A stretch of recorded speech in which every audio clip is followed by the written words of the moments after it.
etiology in pediatric cataract. As we know, the pediatric cataracts are preventable causes of blindness in childhood, and the incidence prevalence is not very less. It is up to 3 to 4, up to 9 per 10,000 live births. So the causes are numerous, and most common cause is genetic. So the numerous causes listed may be due to presence of mutation in protein coding genes that are those are responsible for the lens structure, especially in crystalline protein which is present. So there could be unknown cause, there could be genetic, metabolic, prematurity, or intrauterine infections. So the isolated hereditary cataracts in childhood, that amounts to be approximately 25% of the cases, and usually without associated systemic conditions. These are most commonly autosomal dominant and have better prognosis. The classification of hereditary cataract, what are the etiology? These can be zonular, approximately 50% of visually significant congenital cataract. It may be nuclear, lamellar, zonular, capsular, or sutural. So coming on to the polar cataract, the anterior polar cataract usually associated with the persistent pupillary membrane or anterior lenticonus or Peters anomaly or aniridia. Posterior polar cataract may be associated with Mittendorf cataracts, Mittendorf dots, posterior lenticonus, or PHPV. The other types of cataract may be coronary, blue dot, total, or membranous cataracts. These are the various types of cataracts. Systemic association in form of metabolic disorders are one of the most important causes of cataract. Galactosemia, galactokinase deficiency, oculocerebral syndrome, or hypoparathyroid. So we need to investigate any pediatric case accordingly. The prenatal infection in form of congenital rubella, toxoplasma, CMV, herpes simplex, varicella again contribute to the many cases of congenital cataracts.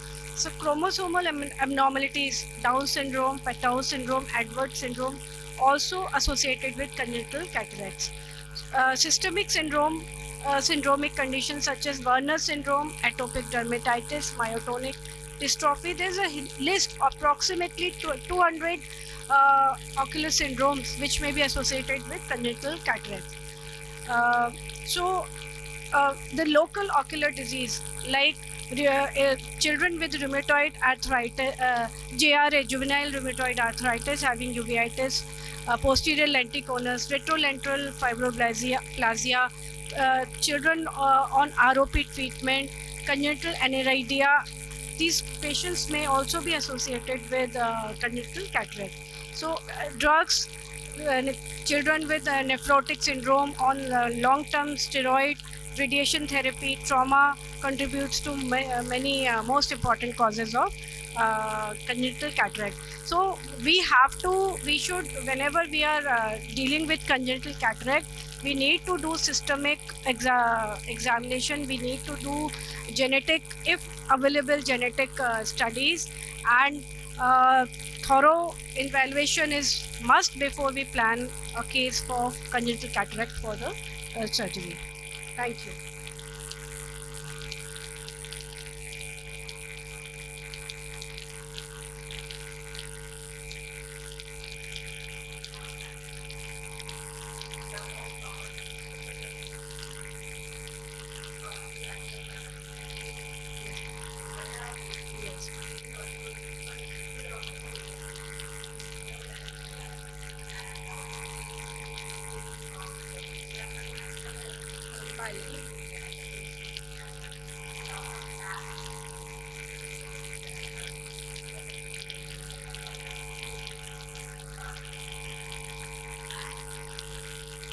Trauma, yes, ma'am.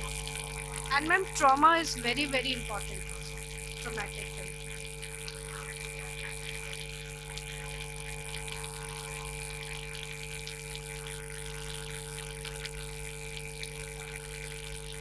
Yes, ma'am.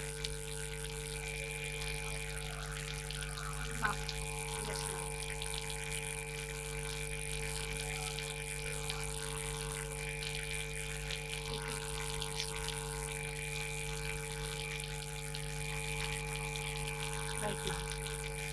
Thank you.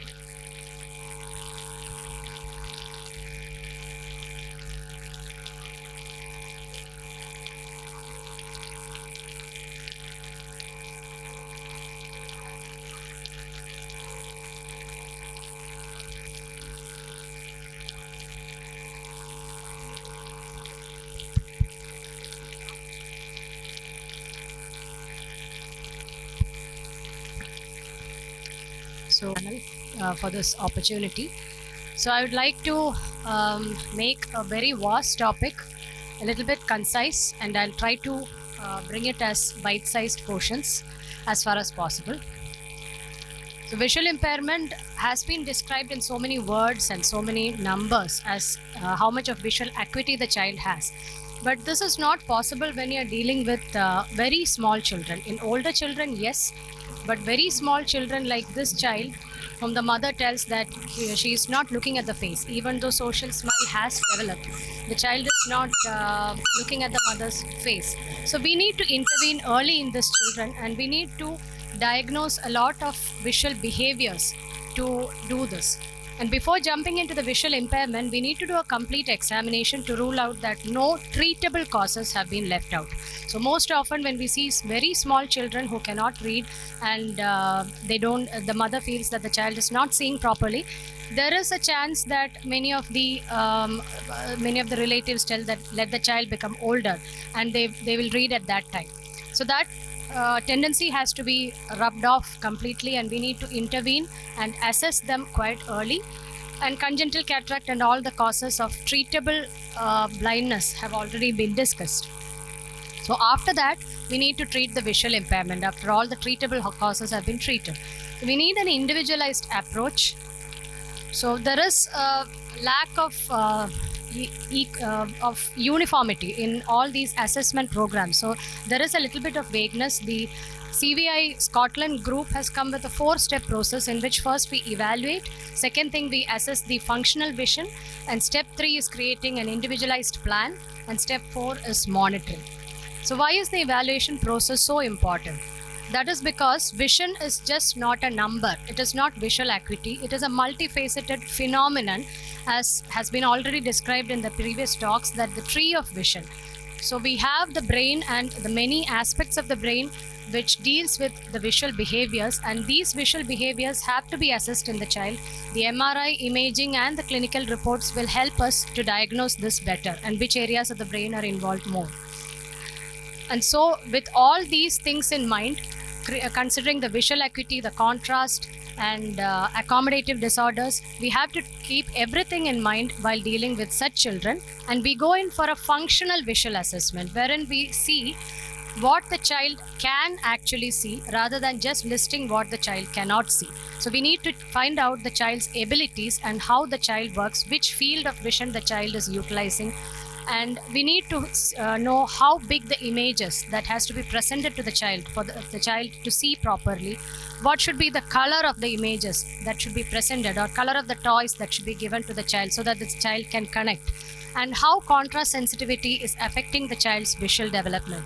We need to look into all these matters, whether or not movement helps in communicating with the child better, and whether movement or no movement is better in utilizing these 3 steps. That is, the child has to see, reach out to the object, and then understand what this object is for. So with this behavior in mind, we create an individualized education plan, and before putting this into action, we need to create an environment for the child so that the child who is visually impaired is learning, or actually seeing and learning what they are doing. The basic things we have to keep in mind is the room should be devoid of visual clutter, the lighting conditions need to be optimum, and the functional vision, what the child sees, has to be utilized to the maximum. The child's visual field, the color, contrast sensitivity, everything has to be taken into account. And with this, we also need to consider the age of the child. If it's a young child, we need to see the stage of development, the family priorities, what type of skills that the child already has, and how we can build upon it. If it's an older child, we need to take into account the curriculum of the child so that we can help them learn. We need to utilize the existing capacity to the maximum. We need to introduce low vision aids appropriately and wherein needed, and not in play in every situation. And a multidisciplinary approach is of utmost importance, especially when we deal with children with multiple disabilities, not just vision. They have a lot of other disabilities. We need a multidisciplinary approach. And last but not the least, certification of disability takes the child through a long way in the society, because that is very important for them to move forward smoothly. Monitoring is key to success in such children. We need to continuously communicate with the parents and the teachers. We need to review the techniques that are being used by the caretakers for developing their visual ability, and redefining and the learning techniques frequently, so that the child can improve better as and when he develops. So with these techniques and monitoring, we can lead the child to a journey where he can see the rising sun in such situations rather than the setting sun. So I hope I could give a concise picture or outline of it. Thank you.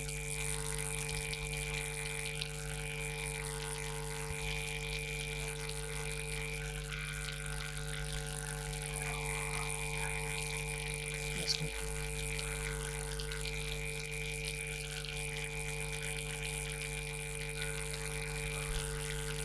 Yes.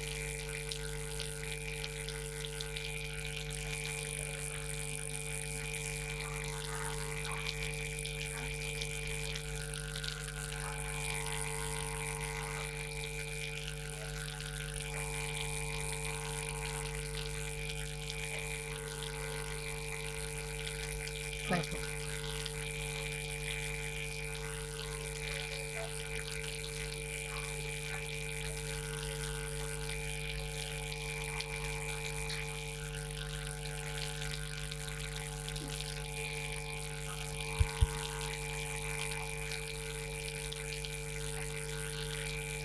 Individuals.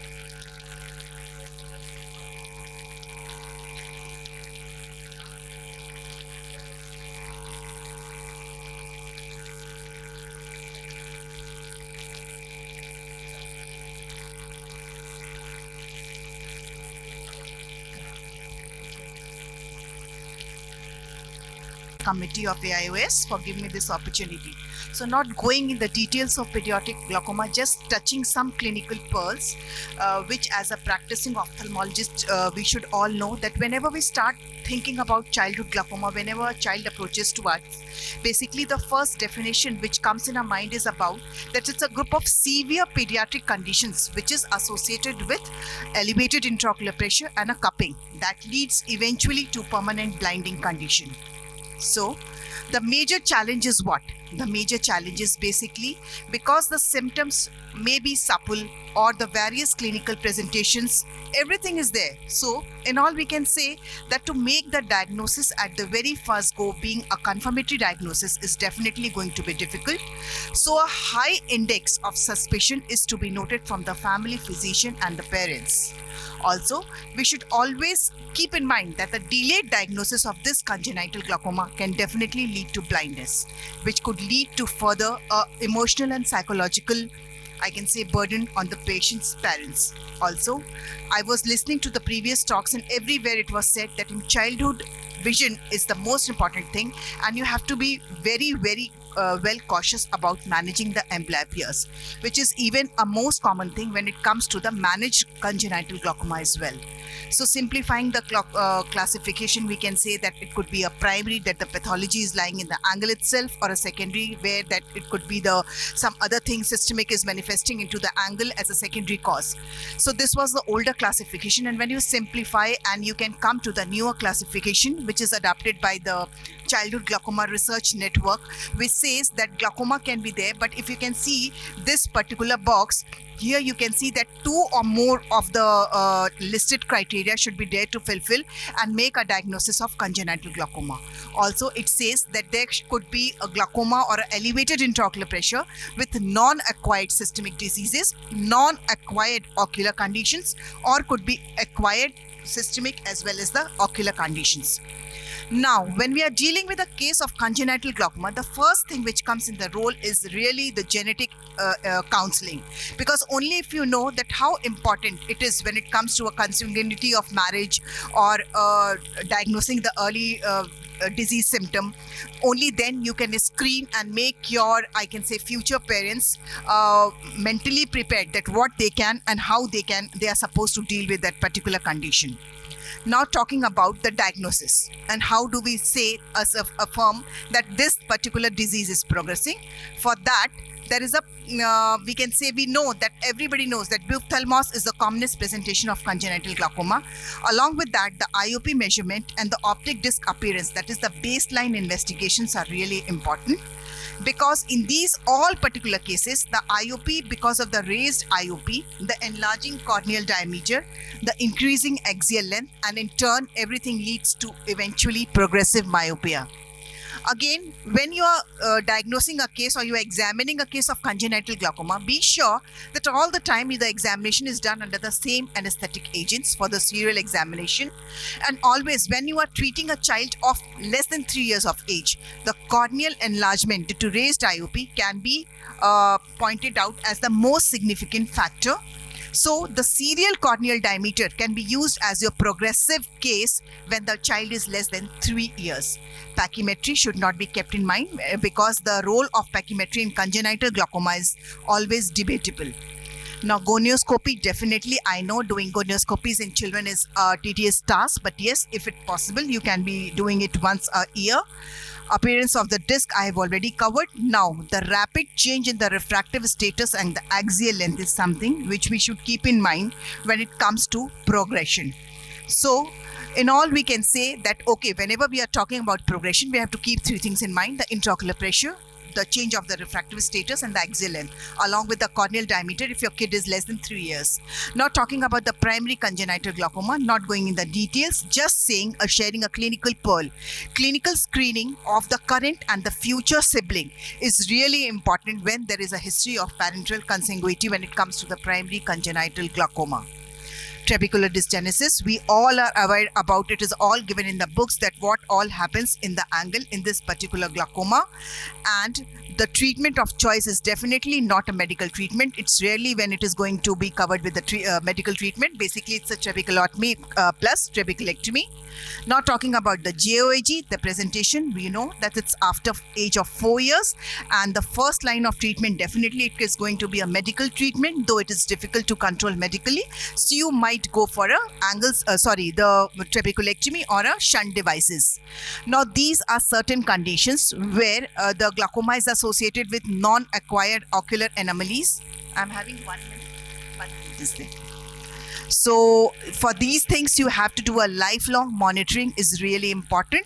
Aniridia, evaluate and see your case systematically because it might be associated with Wilms tumor, and cyclodestruction may be taken as an option. Not talking about the non-acquired systemic conditions, could be a Sturge-Weber, neurofibromatosis, or rubella. And again, it was very well said in the previous talk that always whenever you are facing a case of ectopia lentis, please go ahead and examine your case for a homocystinuria and investigate for homocysteine. Acquired conditions, we all know it's been all covered, steroid-induced or cataract surgery-induced.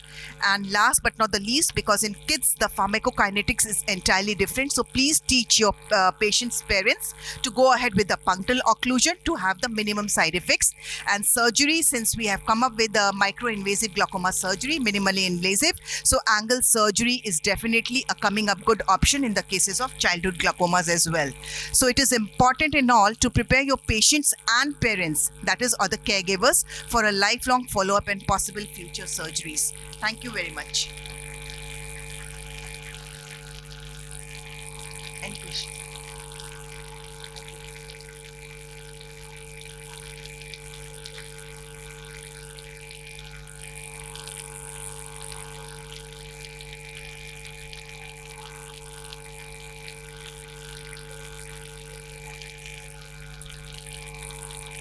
So first thing is the minute whenever we talk about glaucoma, no, the history itself carries a long thing for you to clinch any diagnosis. So first thing, you ask the mother about the child impinging his head in the pillow. The child is not able to tolerate the light. That is, you can have tearing and watering from the eye. Second thing, as madam said, that we are done. So, and the second thing is the enlarged corneal diameter. Then you can do in the OPD itself, you can ask the mother to feed the child so that the child goes to sleep, and then you do a corneal diameter, or even the Perkins itself in the OPD will help you to assess the IOP. And then later on, by putting the child under, I can say, short GA, you can examine the disc, the fundus, and even a B scan can be done.